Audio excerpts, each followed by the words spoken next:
വിശുദ്ധ ഗ്രന്ഥത്തിലെ 49-ാം സങ്കീർത്തനം. സമ്പത്തിന്റെ നശ്വരത. ജനതകളെ ശ്രദ്ധിക്കുവിൻ, ഭൂവാസികളെ ചെവിയോർക്കുവിൻ. എളിയവരും ഉന്നതരും ധനികരും ദരിദ്രരും ഒന്നുപോലെ കേൾക്കട്ടെ. എൻ്റെ അധരങ്ങൾ ജ്ഞാനം പ്രഘോഷിക്കും, എൻ്റെ ഹൃദയം വിവേകം മന്ത്രിക്കും.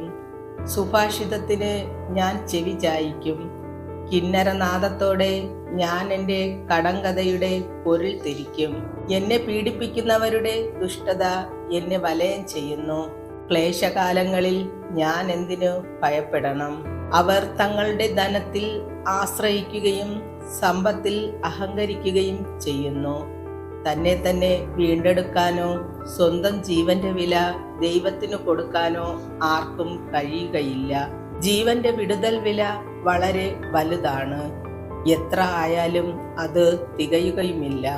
എന്നേക്കും ജീവിക്കാനോ പാതാളം കാണാതിരിക്കാനോ കഴിയുന്നതെങ്ങനെ?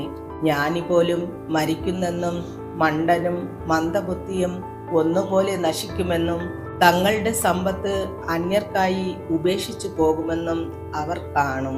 ദേശങ്ങൾ സ്വന്തമെന്ന് അവകാശപ്പെട്ടെങ്കിലും ശവകുടീരങ്ങളായിരിക്കും അവരുടെ നിത്യവസതി, തലമുറകളോളം അവരുടെ വാസസ്ഥാനം. മനുഷ്യൻ തൻ്റെ പ്രതാപത്തിൽ നിലനിൽക്കുകയില്ല. മൃഗങ്ങളെപ്പോലെ അവനും നശിച്ചു പോകും. വിവേകമറ്റ ആത്മവിശ്വാസം പുലർത്തുന്നവരുടെ വിധിയും തങ്ങളുടെ സമ്പത്തിൽ ആനന്ദിക്കുന്നവരുടെ അവസാനവും ഇതുതന്നെ. ആടുകളെപ്പോലെ അവർ മരണത്തിന് വിധിക്കപ്പെട്ടവരാണ്.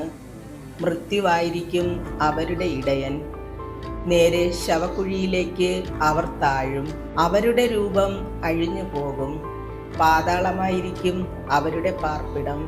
എന്നാൽ ദൈവം എൻ്റെ പ്രാണനെ പാതാളത്തിന്റെ പിടിയിൽ നിന്ന് വീണ്ടെടുക്കും. അവിടെ നിന്നെ സ്വീകരിക്കും. ഒരുവൻ സമ്പന്നനാകുമ്പോഴും അവന്റെ ഭവനത്തിന്റെ മഹത്വം വർദ്ധിക്കുമ്പോഴും നീ ഭയപ്പെടേണ്ട. അവൻ മരിക്കുമ്പോൾ ഒന്നും കൂടെ കൊണ്ടുപോവുകയില്ല. അവന്റെ മഹത്വം അവനെ അനുഗമിക്കുകയില്ല. ജീവിതകാലത്ത് സന്തുഷ്ടനെന്ന് കരുതിയെങ്കിലും അവന്റെ ഐശ്വര്യം കണ്ട് ആളുകൾ അവനെ സ്തുതിച്ചെങ്കിലും അവൻ തൻ്റെ പിതാക്കന്മാരോട് ചേരും. ഇനിമേൽ അവൻ പ്രകാശം കാണുകയില്ല. മനുഷ്യൻ തൻ്റെ പ്രതാപത്തിൽ നിലനിൽക്കുകയില്ല. മൃഗങ്ങളെപ്പോലെ അവൻ നശിച്ചു പോകും.